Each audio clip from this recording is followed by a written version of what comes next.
This is normal. I wouldn't wish this burden on my worst enemy.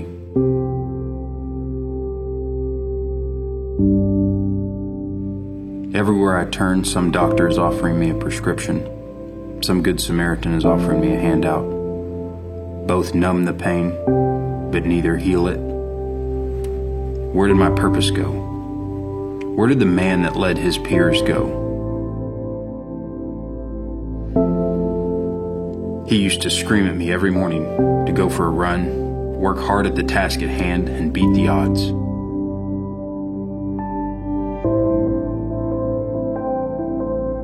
I joined the military because at the time I was homeless, didn't really have anywhere else to go, and after about 2 years of trying to feed myself, I knew that if I joined the military, I'd at least get 3 meals a day. My MOS was a 0331 machine gunner, and injured in combat, PTSD and tinnitus from IED roadside bombs. My job that I had in the military, I was what's called an 0351 anti-armored assaultman. Basically, you're infantry and you attach with a line platoon, but you carry TNT, blast caps, C4, a couple of rockets. In the case of a technical vehicle, a breach that needs to happen, or a door that needs to be punched through. If I could choose whether to start over and do it different or the same, I'd probably do most of the stuff the same, but change like the little tweaks where it caused an argument or a divorce or my kids hurtful things. When I got home from the military, I had a really hard time adapting into society. You know, because I joined due to the fact of I was homeless, all my long adult relationships started in the military. You know, that was my life, and then they were gone right away. So whenever I became a civilian again, I didn't know how to manage adult friendships. I didn't know how to cope with my loss, my grief, my anxiety. So my adult life post-Marine Corps was one filled with alcohol, drugs, self-destructive behavior, separating myself from, I guess, being a normal, productive citizen. Just like waking up feeling motivated. In the beginning, it kind of took that away from me. I kind of didn't know how to really transition back into regular civilian life. Gave me issues drinking and, you know what I mean, depression, and it struggled on my marriage, my kids, and I'm just now starting to supersede that and get past that.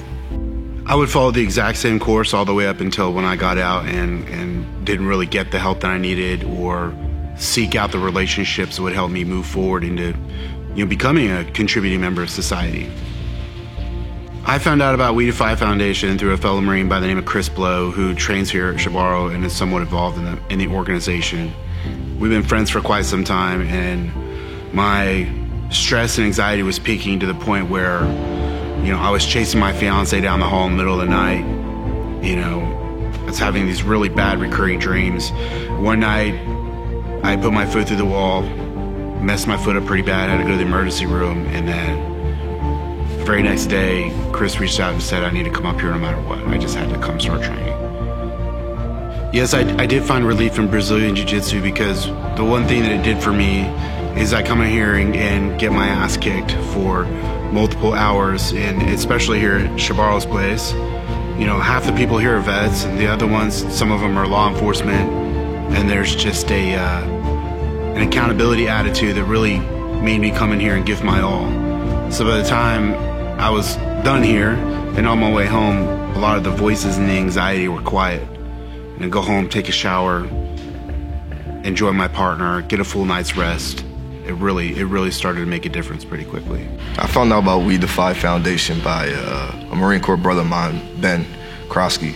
He just moved to Texas. He's been training jiu-jitsu for like 10 plus years. He was telling me, bro, you gotta try it. I found this new gym.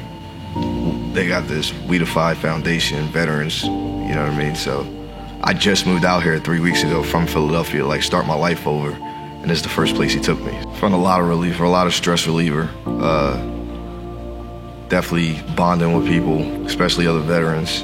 And it's helping me bond with civilians more too, because I I had a tendency of like steering away from them, you know what I mean? I would hang out at veteran bars, go to veteran events, stuff like that, so it helps me try to mesh the two together. We Defy Foundation is important in my life for multiple reasons. You know, yes, it helps me deal with anxiety and stress, and it gets me outside of myself and my head. It puts things into perspective. And when you get your butt kicked for 2 or 3 hours, everything else in life is just so quiet, it makes so much more sense.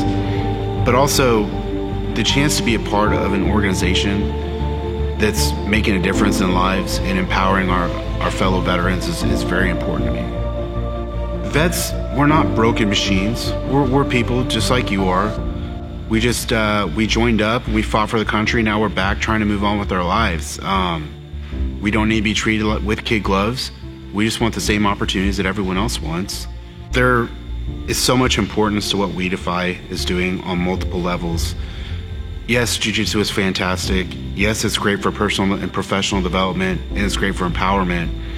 But some of the veterans who need We Defy have personal struggles that some of us will never understand.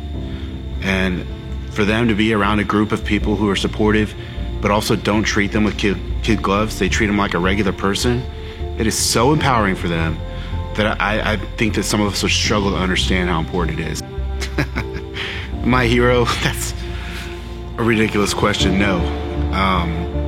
You know, in Ambush Alley, there were people who sacrificed themselves to save lives. You know, the Manuel Espinoza Garcia, the corporal who is in charge of our mortar section, kept his mortar on track and kept it on fire to great injury to himself. He's had 23 surgeries since he got out.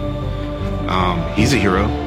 There are people who, our forward air commander, for our FAC, he stood up under fire and pointed out enemy artillery positions or enemy 83 mortars, lost his life. He's a hero. I'm just some dumb kid. People say we're heroes. I don't consider myself a hero. And the reason I don't is because I know plenty of veterans. I've seen plenty of brothers I served with do way more, achieve way more, and with less. So I'm trying to get to that level. So I don't consider myself a hero because they're the level I'm trying to get at. They're my heroes. This is normal.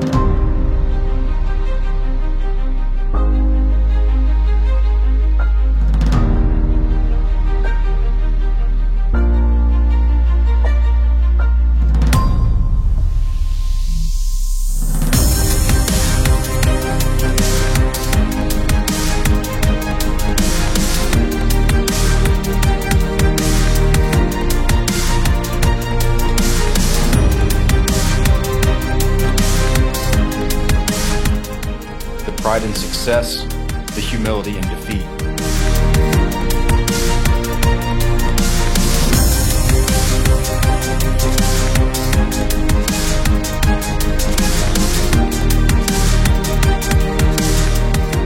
I defy the standards that have held me down in the past.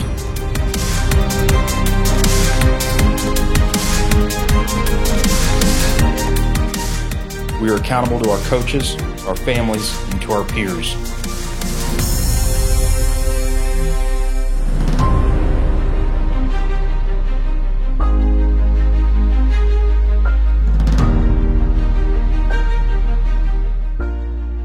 We are healing. We defy.